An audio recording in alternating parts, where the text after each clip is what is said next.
Have you ever wondered what truly defines who we are?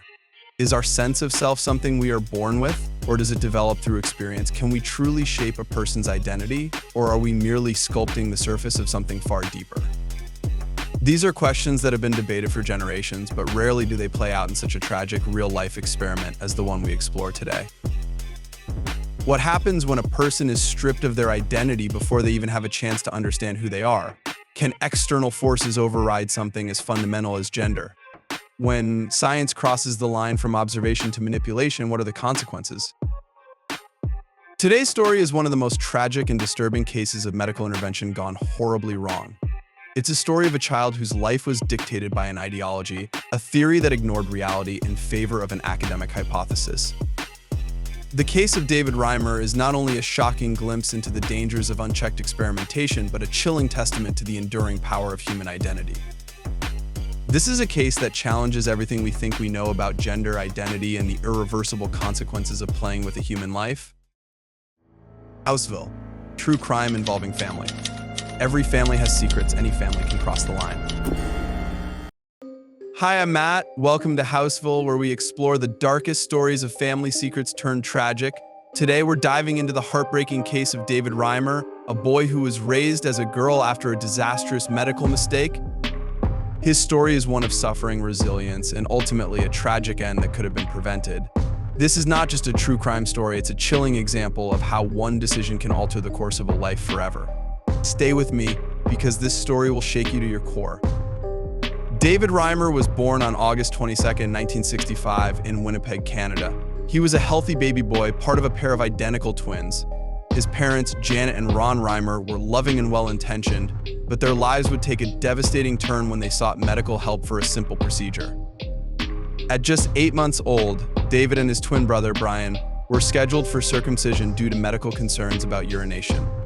What was supposed to be a routine procedure became a nightmare when the doctors used an unconventional method, electrocautery, essentially burning David's penis beyond repair. Devastated and desperate, the Reimers searched for guidance, and that's when they met Dr. John Money, a highly respected psychologist specializing in gender identity. Dr. Money had a radical theory that gender was not innate but was instead a product of socialization.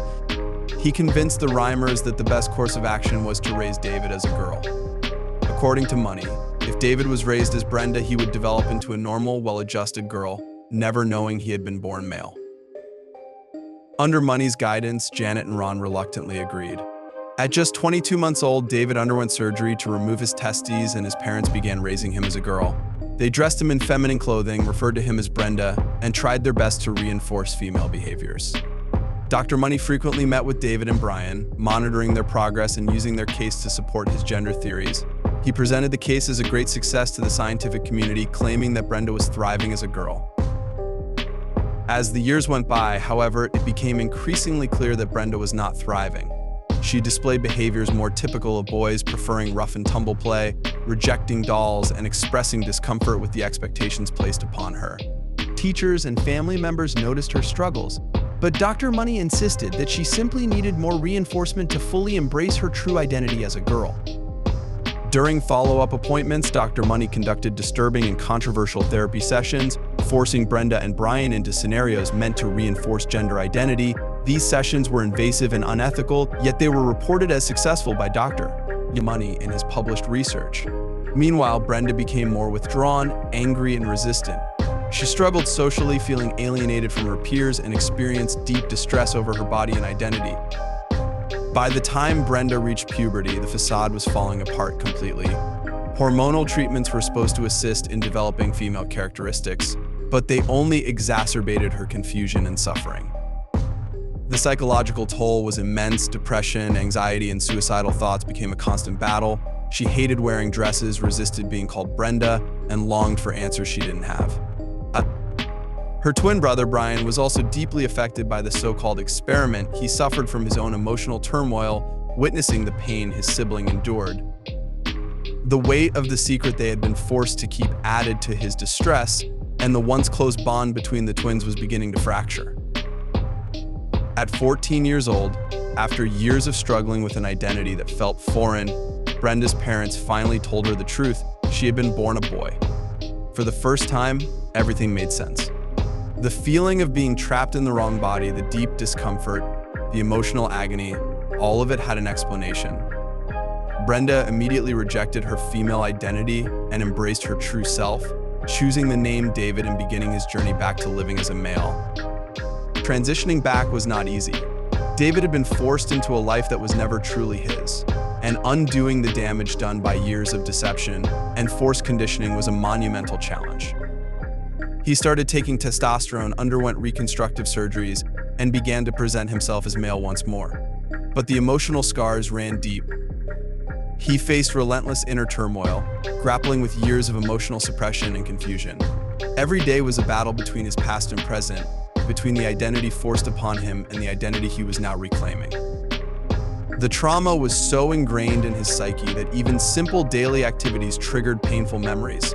Walking past a mirror, he often felt disconnected from his reflection, remembering all the times he had been made to believe he was someone else. Despite trying to reclaim his identity, David struggled with his past.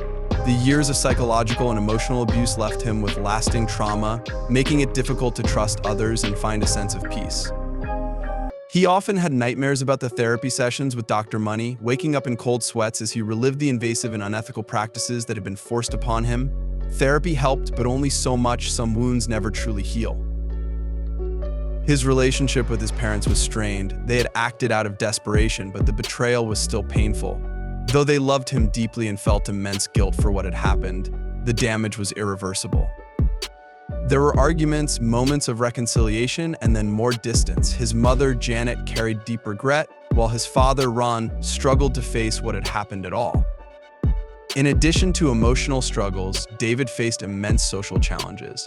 Returning to a male identity after being raised as female came with its own set of prejudices and misunderstandings.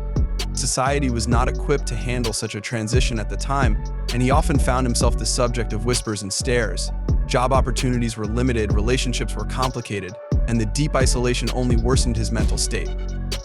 Meanwhile, Dr. Money, the man who had orchestrated the entire ordeal, continued to defend his theories, never acknowledging the profound suffering his experiment had caused. He maintained his stance that gender was entirely a social construct, even as David's case publicly unraveled his credibility. Despite mounting evidence of the harm inflicted, he never apologized, never expressed remorse, and never admitted fault. David, for all his strength, was left to pick up the pieces of a shattered life. David fought to build a life for himself. He found love and married a woman named Jane, determined to create some form of normalcy despite his past. He even took the courageous step of sharing his story publicly, hoping to prevent others from enduring the same fate. Despite his efforts, the shadows of his past never fully faded. The trauma of being forced into an identity he never accepted followed him daily. He struggled with intense feelings of betrayal, self-doubt, and depression. His marriage, though initially a source of comfort, was often strained as David wrestled with the pain of his past. Though Jane was supportive, she could not erase the deep scars that years of emotional and physical distress had left on him. The media attention surrounding his case grew as his story gained traction, and though he wished to use it as a platform to educate and warn others, it also became a constant reminder of his suffering. Public scrutiny made it difficult for him to escape the narrative that had been imposed upon him. Interviews, lectures, and speaking engagements only served to open old wounds rather than provide healing. He wanted to be known as more than just a tragic case, but the weight of his past never allowed him to step beyond the identity created for him by others. But the pain never truly left him. Brian, his twin brother, had been equally scarred by their shared trauma. Unable to cope with the psychological damage, Brian died by suicide in 2002, leaving David shattered. The loss of his twin was unbearable, and the weight of everything he had endured became too much to bear. The bond between the twins had been the only constant in David's life, and with Brian gone, the loneliness deepened. He tried to push forward, but without his brother, he felt untethered, drifting without purpose. His mental health deteriorated rapidly, and his will to continue fighting began to wane. On May 4th, 2004, at just 38 years old, David Reimer took his own life. His death was the final tragic chapter in a life that had been shaped by medical arrogance and a cruel experiment in gender identity. His passing was a devastating reminder of the long-term psychological consequences of unethical medical practices. His story became a crucial turning point in the discussion of gender, ethics, and medical intervention. The case of David Reimer exposed the devastating consequences of imposing identities onto individuals without their consent.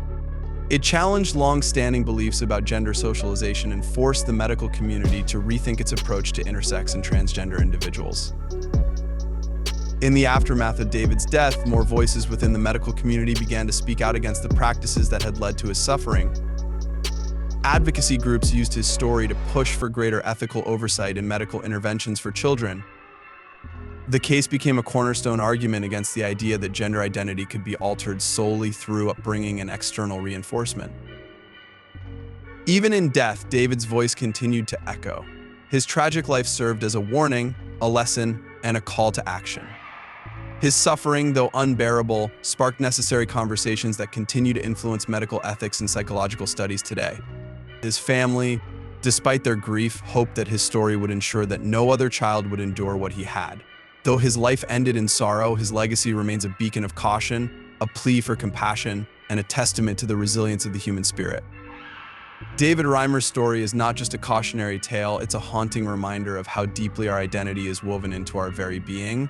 His life was marked by loss, but his legacy sparked conversations that continue today. Medical professionals now approach gender identity with far more caution, recognizing the importance of self-determination over forced intervention.